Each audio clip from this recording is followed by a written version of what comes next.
होगा हमारा the simple present tense के विशेष नियम। आपने पहले ये पढ़ा कि टाइम ऑफ एडवर्ब के आधार पर आपको सेंटेंस में टेंस की पहचान करनी होगी, फिर सेंटेंस की, फिर वर्ब देते। अगर वो एफर्मेटिव है तो एफर्मेटिव के हिसाब से वर्ब देते, नेगेटिव है तो उसके हिसाब से, और अगर इंट्रोगेटिव है तो इंट्रोगेटिव के हिसाब से वर्ब देते। लेकिन अब हम ये सीखेंगे कि टाइम ऑफ एडवर्ब आने पर आपको पता चल जाता है कि ये टेंस है ना। लेकिन बहुत सारे ऐसे सेंटेंसेज होते हैं जिनमें टाइम ऑफ एडवर्ब नहीं होती। क्या नहीं होती है? टाइम ऑफ एडवर्ब नहीं होती। तो फिर हमें पता कैसे चलेगा कि भाई ये सिंपल प्रेजेंट टेंस का वाक्य है? तो वो चीजें आज हम क्लियर करेंगे। तो सिंपल प्रेजेंट टेंस के विशेष नियम में सबसे पहला जो नियम है ना वो आता है ये,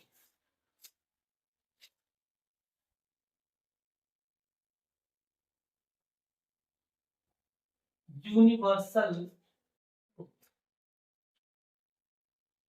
यूनिवर्सल ट्रूथ को हिंदी में आप कह सकते हो सार्वभौमिक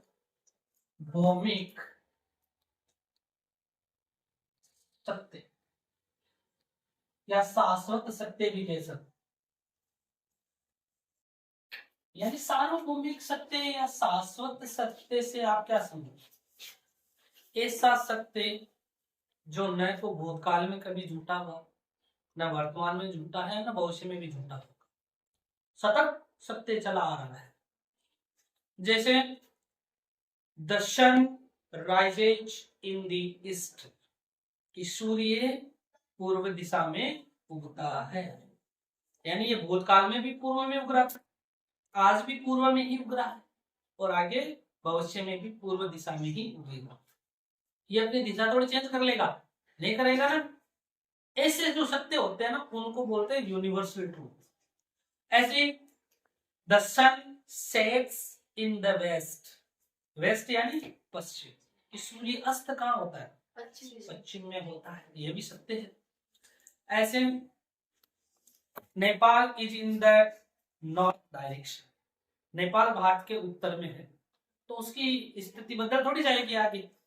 ये थोड़ी हो जाएगा कि उत्तर से वो दक्षिण में आ जाएगा कल, नहीं, वो भी परमानेंट है, वही फिक्स है, वो भी है ना, उसको परमानेंट भी कह सकते हैं हम सिचुएशन। तो ऐसे सत्य जो कभी झुठलाया नहीं जा सकते उनको बोलते हैं यूनिवर्सल ट्रूथ।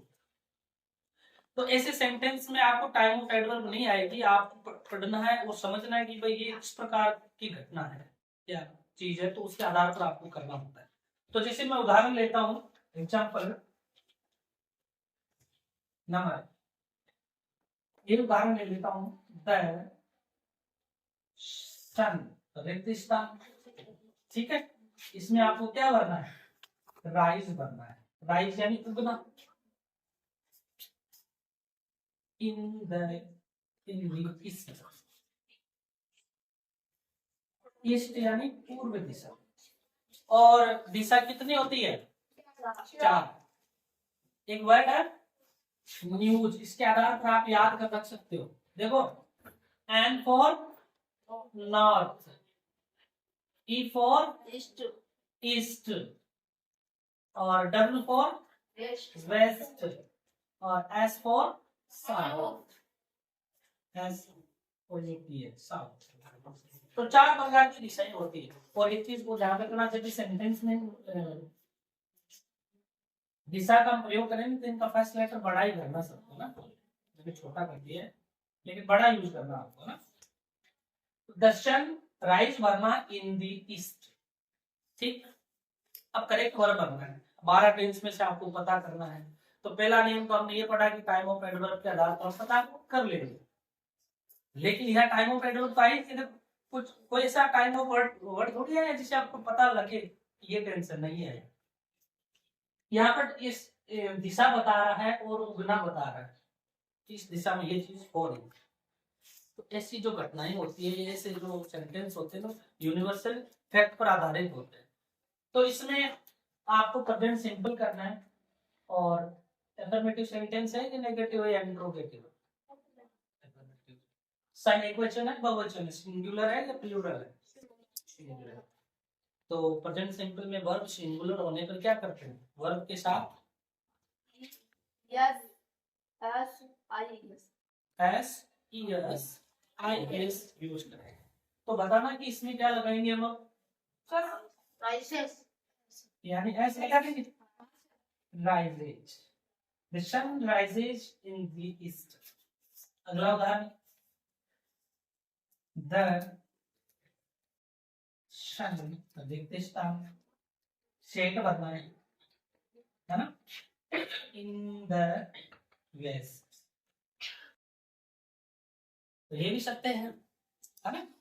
तो इसमें सही वर्ब क्या बनेगी, क्या लगाएंगे, केवल S, the sun sets in the west, कि सूर्य पश्चिम में अस्त होता है। एक उदाहरण और लेता हूं, the sun, रिक्त स्थान, move,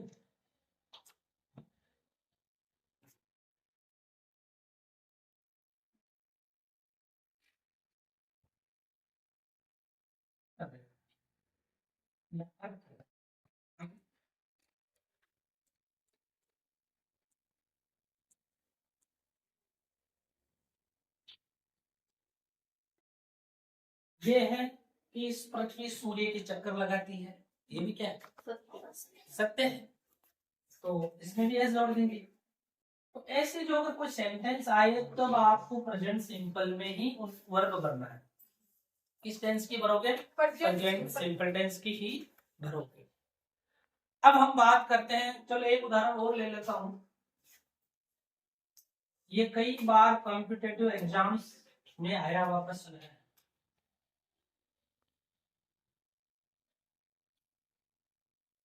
तो आपको इसमें भरना है मेक, क्या भरना, मेक, क्या लिखा हुआ है, टू एंड ट्रू, मेक भरना है, ठीक है। और फोर, कि दो और दो चार होते हैं, सत्य बात है, तो छह तो नहीं हो रहा, सभी के चार ही हो रहे हैं, तो प्रेजेंट सिंपल। अब देखो अटे एंड से जुड़ा हुआ है ना सेंटेंस, तो ये डबल है, प्लूरल है ना, तो क्या आना चाहिए इसमें, बहुवचन वर्ब आएगी, मेक ऐसी नहीं लगाएंगे, है ना। लेकिन क्या है कि कुछ ग्रामर के राइटर है वो इसमें मिक्स भी करते हैं और कुछ मेक करते हैं। अब मेक्स करने की वजह है कि इनसे बनने वाली इकाई लास्ट में एक ही है, चार एक ही इकाई में है, तो थोड़े मतभेद है, लेकिन ज्यादातर राइटर्स का ये कहना है कि इसमें ये बहुवचन है और बहुवचन वर्ब ही आना चाहिए।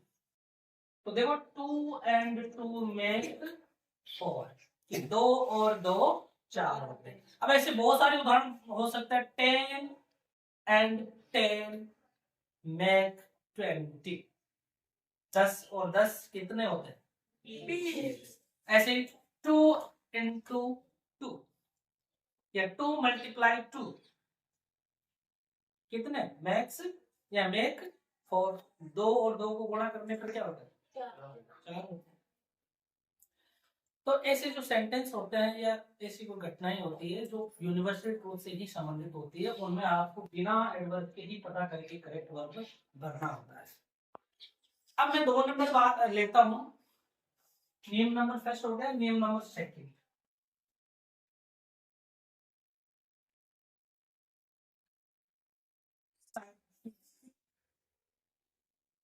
साइंटिफिक फैक्ट्स, और हिंदी के इसको आप वैज्ञानिक तथ्य, वैज्ञानिक तथ्य, ऐसी बात या ऐसी घटना या ऐसी कोई एक्शन या क्रिया जो विज्ञान ने सिद्ध कर ली, जैसे वाटर बॉयल्स 800 सेंटीग्रेड, पानी 100 सेंटीग्रेड पर उबलता है, सत्य या वैज्ञानिक तथ्य कह सकते हो आप। ऐसे वाटर फ्रीजेज 80 डिग्री सेंटीग्रेड, कि पानी है वो 0 डिग्री पर जम जाता है। तो उदाहरण इसके भी ले लेते हैं हम, पहला उदाहरण है वाटर, ठीक है, रिक्त स्थान, यहाँ आपको बॉयल भरना है, बॉयल नहीं बोलना, 800 डिग्री।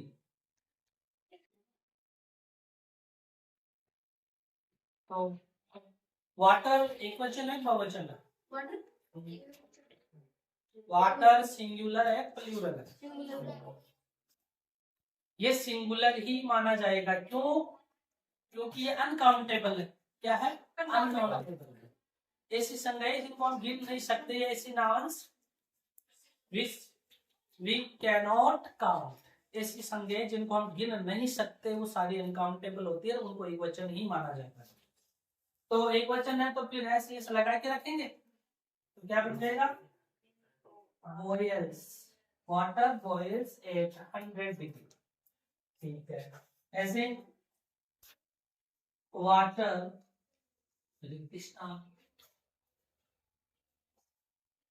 फ्रीज, फ्रीज यानी जमना, 80 डिग्री। तो इसमें क्या कर देंगे? ऐसे लगाएंगे, फ्रीजेस, वाटर फ्रीजेज 0 डिग्री, 0 डिग्री पर पानी जम जाता है। तो दोनों नियम समझ में आए आपके? यूनिवर्सल फैक्ट या यूनिवर्सल ट्रूथ की अगर बात हो तो कौन सा टेंस करना है? नाम बोलिए। The simple present tense. यदि साइंटिफिक फैक्ट की अगर कोई बात होती है तब भी कौन सा टेंस यूज करना है? The simple present tense. ठीक है, क्लियर? तो नियम नंबर फर्स्ट हो गया यूनिवर्सल ट्रूथ, सेकंड हो गया साइंटिफिक फैक्ट्स। थर्ड नंबर नियम सेइंग्स व प्रोवर्ब्स आदि का प्रयोग होता है तो किस टेंस में होता है? सिंपल प्रेजेंट टेंस में होता है। सेइंग्स का मतलब होता है कहावतें। कहावतें बहुत सारी सुनते हैं ना, कई बार बैठते हैं तो बुजुर्ग लोग होते हैं वो कहावतें बता करके अपनी बात को मतलब बताते हैं हमें। तो बहुत सारी ऐसी कहावतें होती है जिनका हम प्रयोग करते हैं, बहुत सारी लोकोक्तियां भी ऐसी है जिनका हम प्रयोग करते हैं। तो इन सभी का प्रयोग हमेशा सिंपल प्रेजेंट टेंस में ही होगा। कहावत, अब जैसे ईमानदारी सर्वोत्तम नीति होती है, ये कहावत है, कहावत ही है ना। अब मानो कि ये कहावत भूतकाल में अगर कोई बंदा बोलेगा या उसने बोला तो भूतकाल में भी ईमानदारी तो अच्छी थी, आज भी अच्छी है, और ईमानदारी आगे भविष्य में भी अच्छी ही रहेगी। ये चेंज थोड़ी हो जाएगी कि कल ये थोड़ी बोलेंगे हम कि ईमानदारी सर्वोत्तम नीति नहीं है, ऐसा थोड़ी नहीं कह सकते ना। तो जितनी भी सेइंग्स और प्रोवर्ब्स होती है इन सब का प्रयोग सिंपल प्रेजेंट टेंस में ही होता है। अब देखो कुछ उदाहरण है, कुछ मैंने सेइंग्स लिखी है, प्रोवर्ब्स लिखी है। तो सबसे पहली सेइंग वो जो है वो है honesty is the best policy. ये सुनी आपने? Honesty is the best policy. और आपने एक कहानी सुनी होगी वुड कटर, उसकी मॉरल भी तो है। वुड कटर होता है जो उसकी एक कुल्हाड़ी पानी में गिर जाती है, फिर पानी का देवता आता है ना, उसे सोने सिल्वर की अलग अलग देता है, वो लेता नहीं है, वो बोलता है कि मेरी वाली चाहिए मुझे, तो फिर वो लोहे की दी जाती है तो वो कहते हैं ये मेरी है। तो पानी का जो देवता वो खुश होकर के उसको सारी कुल्हाड़ियां दे देता है। तो उसकी मॉरल यही तो है ना, honesty is the best policy. तो ये कहावत है, इसमें आपको करेक्ट वर्ब भरना है। क्या भरना है? करेक्ट वर्ब हल करना है, ये भरना है। तो इसमें सही वर्ब क्या आएगा? और ऑनेस्टी एब्स्ट्रैक्ट नाउन है, भाववाचक संज्ञाएं भी एक वचन ही होती है ना। तो एक वचन वर्ब भरनी, बताओ क्या आएगा इसमें सही रूप? बी, ये वाला, ये नहीं, ये नहीं आएगा। मैं एक चीज आपको यहां बता रहा हूं, ध्यान देना कि यदि कोष्टक में आपको बी दिया हुआ है, बी क्या दिया हुआ है, बी, और आपसे कहा जाए कि करेक्ट वर्ब भरो। देखो एक सेंटेंस होता है तथ्यात्मक, एक होता है क्रियात्मक। एक सेंटेंस तो ऐसा होता है जिसमें केवल वर्णन होता है आदमी के बारे में, जैसे I am a teacher, you are student, she is a girl, है ना। सीधा बोल, इसमें काम थोड़ी ना हो रहा है, काम थोड़ी ना हो रहा है। मैं मेरे बारे में बोल रहा हूँ, फिर मैं आपके बारे में बोल रहा हूँ, फिर मैं उसके बारे में बोल रहा हूँ, उसके बारे में एक जनरल वर्णन कर रहा हूँ, है ना। उसको बोलते हैं वर्णनात्मक सेंटेंस। एक होता है क्रियात्मक, जैसे आई टीच यू इंग्लिश, मैं आपको अंग्रेजी पढ़ाता हूँ, यहाँ पर मैं काम कर रहा हूँ पढ़ाने का ना, यहाँ क्रिया हो रहा है ना। तो दो प्रकार के सेंटेंस होते हैं। तो वर्णात्मक जो सेंटेंस होते हैं ना, उनको हम बनाते हैं इज, आर, एम, वाज, वर से, है ना। और जो क्रियात्मक सेंटेंस होते हैं ना, वो मुख्य क्रिया को हम टेंस के अनुसार वर्ब यूज करते हैं। तो आप याद रखना कि यदि आपको बी का वर्ब पूछा जाए ना, तो यार नोट कर लेना, नोट में डाल दो ना, बी, बी के प्रेजेंट रूप, बी के प्रेजेंट फॉर्म्स कौन कौन से हैं। एक तो है इज, एक क्या है आर, और तीसरा एम। ये सभी तीनों के तीनों ही बी के ही रूप है। किसके रूप है, बी के ही रूप है, बी के फर्स्ट फॉर्म है। ये मान लीजिए आपको, ये बी के फर्स्ट फॉर्म है। अगर कोष्टक में बी आ रहा है ना और प्रेजेंट में आप करेक्ट वर्ब भरे हो ना, तो आपको उस बी का रूप क्या भरना है, कर्ता के अनुसार। अगर एक वचन है तो इज भरना है, कर्ता अगर बहुवचन है तो आर भरना है, कर्ता सब्जेक्ट यदि आई है तो एम भरना है। समझ में आई आपकी बात कि बी के प्रेजेंट रूप कौन कौन से होते हैं, इज, आर, एम। आपको अकॉर्डिंग टू सब्जेक्ट इनको यूज करना है। एक वचन होने पर इज यूज करना है, प्लूरल बहुवचन होने पर आर यूज करना है, और आई होने पर एम यूज करना है। तो अब बताइए इसमें सही आंसर क्या होगा आपका, बी का क्या रूप आएगा, इज। क्या आएगा, is. Is the best policy. ठीक। नंबर 2 उदाहरण, एक्शंस स्पीक भरना है लाउडर देन वर्ड्स। पहले तो एक चीज पूछनी है मुझे, मैंने एक दिन पहले आपको डिग्री ऑफ एडजेक्टिव पढ़ाया था ना। यहां पर डिग्री आया है, मुझे पूछना है कि यहाँ कौन सी डिग्री आया है। चल यू, कौन सी डिग्री, कंपैरेटिव डिग्री आई है। कैसे पता चला, इसमें देन आया है और एडजेक्टिव के साथ में ER भी लगा है। देखो लाउडर, लाउडर, फिर देन। कैसे गाऊं, actions speak louder than words. इस कहावत का मतलब है कि शब्दों की बजाय काम बोलता है। अगर हम काम करेंगे ना तो हमें बोलने की जरूरत नहीं है, जो हमारा काम कहेगा कि ये आदमी काम करता है, मेहनत करता है। और कुछ लोग ऐसे होते हैं जो करते कुछ नहीं है लेकिन बोलते मैं ये करता हूँ वो करता हूँ ना, ऐसे भी लोग होते हैं। ये कहावत है कि action speak louder than words, कि शब्दों की बजाय काम बोलता है। तो प्रेजेंट सिंपल भी करेंगे क्योंकि कहावत है। अब देखो एक्शन में एस लगा है, it means action word here is plural. क्या है, प्लूरल बहुवचन है, तो हमें बहुवचन वर्ब यूज करनी है, ओनली स्पीक। स्पीक समझ में आ रहा है। देखो एक्शन का क्या मतलब है, कार्य, काम। Actions speak louder than words. Words यानी शब्द, की शब्दों की बजाय काम बोलता है। ठीक है। फिर मैंने एक उदाहरण लिखा है, प्रैक्टिस मेक भरना है ए मैन परफेक्ट।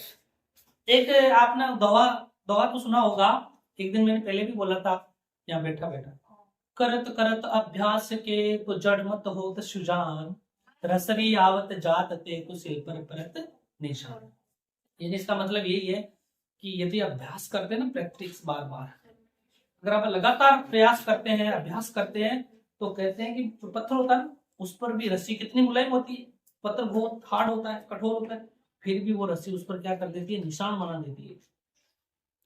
तो उसी के अर्थ में ये एक अंग्रेजी की कहावत है कि प्रैक्टिस यानी अभ्यास, मेक का मतलब है बनाना, मेन परफेक्ट, परफेक्ट का मतलब पूर्ण, कि अभ्यास आदमी को पूर्ण बनाता है।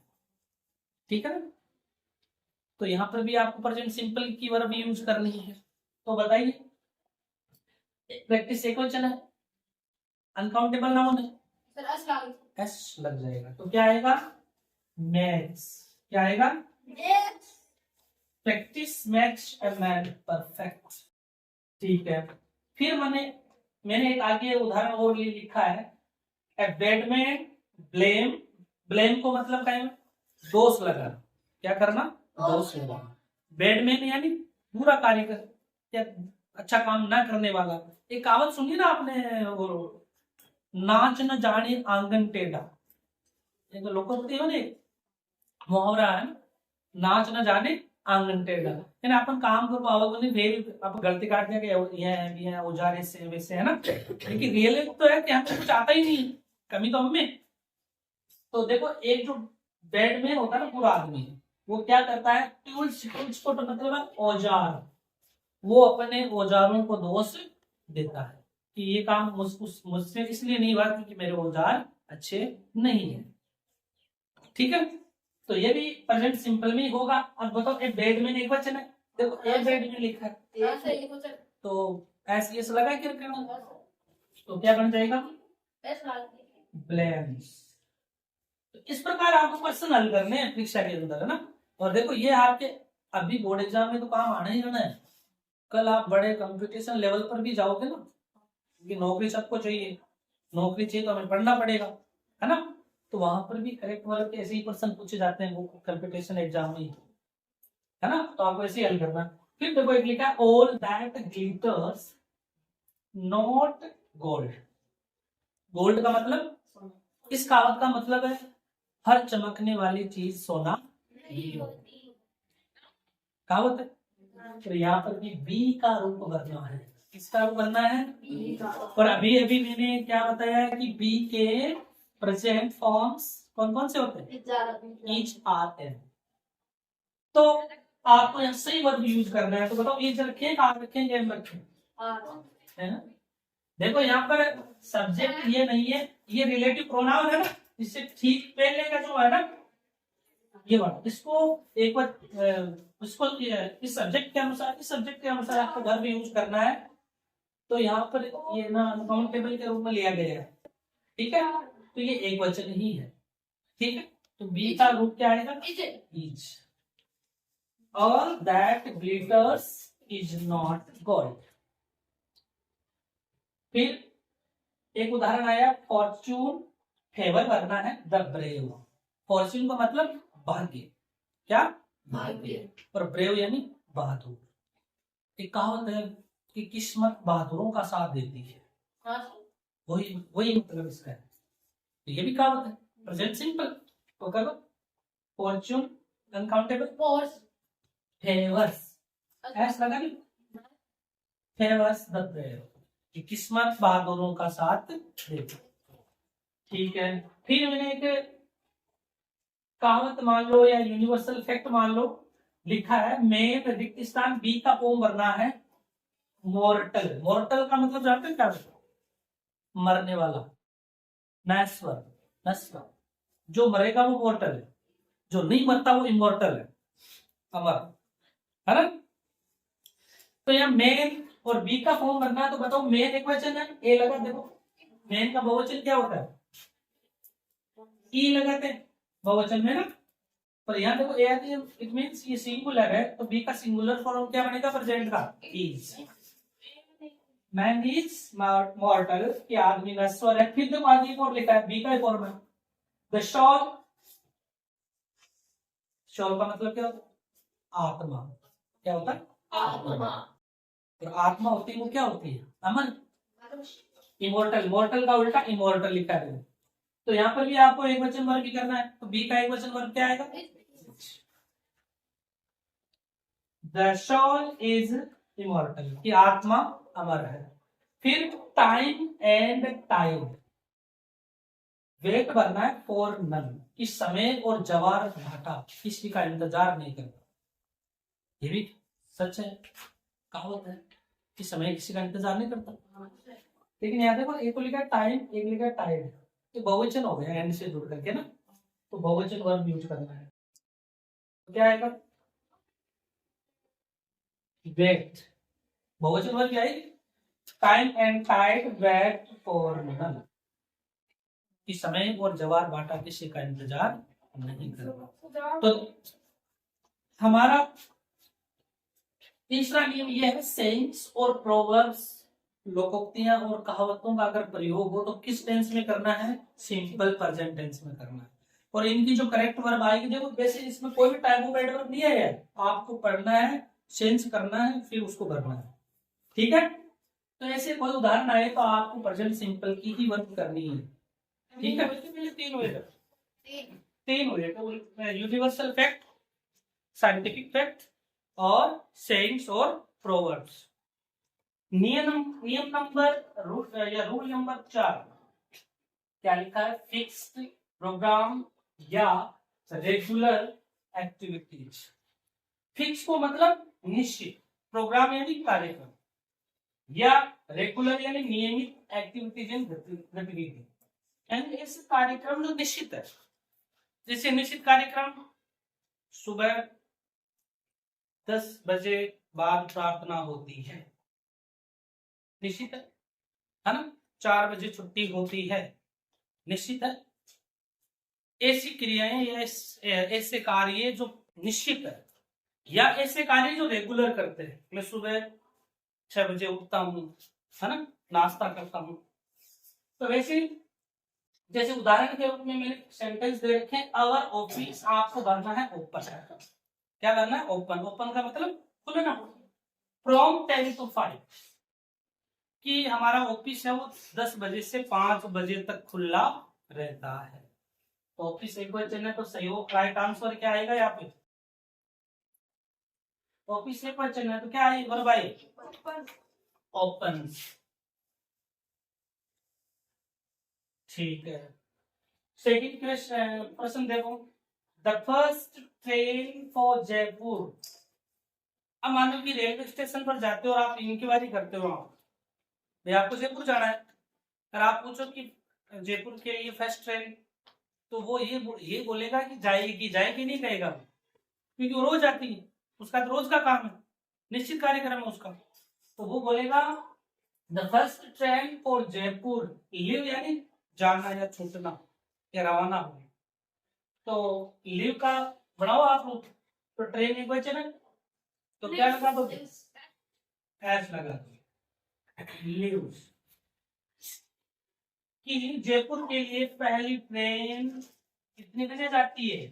3 AM, सुबह 3 बजे जाती है। तो ये तो हो गया फिक्स प्रोग्राम या रेगुलर एक्टिविटीज को दिखाना।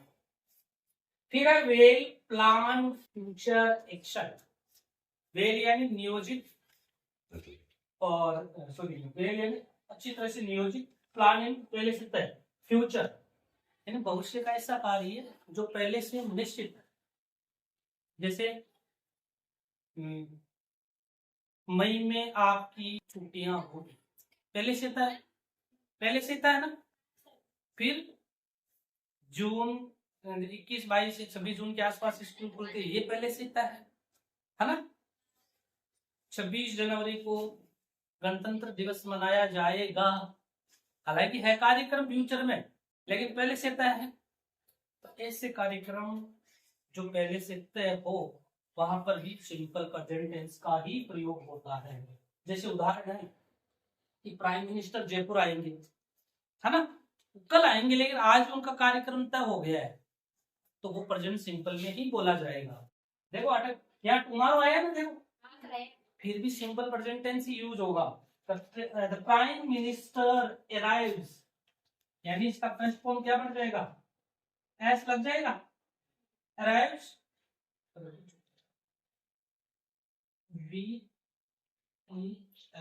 arrives in जयपुर टुमारो, कि प्रधानमंत्री कल जयपुर आएंगे। हालांकि इसका अनुवाद फ्यूचर में होगा, लेकिन लिखा सिंपल प्रेजेंट टेंस में जाएगा। फिर आपने समाचार पत्र देखे, उन पर मुख्य हेडलाइन और मुख्य समाचार मोटो मोटा अक्षरों में लिखे हुए होते हैं, वो सारे के सारे सिंपल प्रेजेंट में ही लिखे जाते हैं। अंग्रेजी का समाचार पत्र की बात कर रहा हूँ, हिंदी के नहीं। अंग्रेजी में जो भी समाचार पत्र आते हैं, जैसे टाइम्स ऑफ इंडिया है, बहुत सारे हैं जो अंग्रेजी में लिखते हैं, तो उनकी मुख्य हेडलाइन हमेशा प्रेजेंट सिंपल में लिखी जाती है। जैसे एक उदाहरण है, इंडिया डिफिट यानी हराना, क्या करना, हराना, ये भरना है इंग्लैंड बाय 50 रन, यानी कल कोई मैच हुआ और इंडिया ने इंग्लैंड को 50 रन से हराया, और आज के न्यूज़पेपर में हेडलाइंस में लिखा हुआ मिलेगा इंडिया डिफीट्स नॉट में काबरा में काबरा गलत वाले को तभी चलती 7 को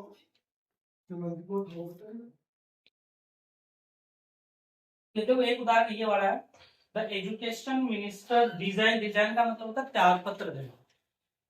मानो कि कल कोई एजुकेशन मिनिस्टर है या शिक्षा मंत्री जिसने त्याग पत्र दिए, तो उसकी हेडलाइन ये होगी द एजुकेशन मिनिस्टर, इसमें भी एस लगा के ही रखना पड़ेगा, रिजाइन्स।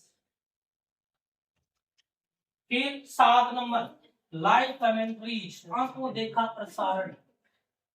टीवी देखते हो आप, टीवी पे मैच देखते हैं, क्रिकेट मैच, जो क्रिकेट मैच जो चल रहा होता है उसका लाइव प्रसारण तो देखते हैं हम, जो वहां होता है। अब जैसे मैं यहाँ खड़ा हूँ और बाहर से मानो दान जी सर पूछे मुझे कि भाई कक्षा में क्या हो रहा है, तो जो हो रहा है मैं उसको देख करके उनको बता रहा हूँ, तो वो भी लाइव प्रसारण ही है।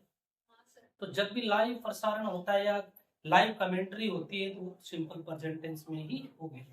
जैसे उदाहरण लिखा है मैंने, जहीर बॉल्स टू सचिन, कि जहीर है वो सचिन को बॉल करते हैं। Gavaskar hits the ball over the fence, कि गावस्कर ने बॉल को बाउंड्री के उस पार हिट किया है। तो मेरे बोलने से पहले काम शुरू हो चुका था, लेकिन फिर भी ये सिंपल प्रेजेंट टेंस में ही बोला जाए। तो कई बार इस प्रकार के उदाहरण आते हैं ना, उनमें टाइम ऑफ एडवर्ब तो होता नहीं है, तो आपको आराम से देखना है, समझना है, उसके बाद उसकी सही वर्ब भरनी है। ठीक है, ये सब ने लिख लिया आपने? हाँ सर। ठीक है।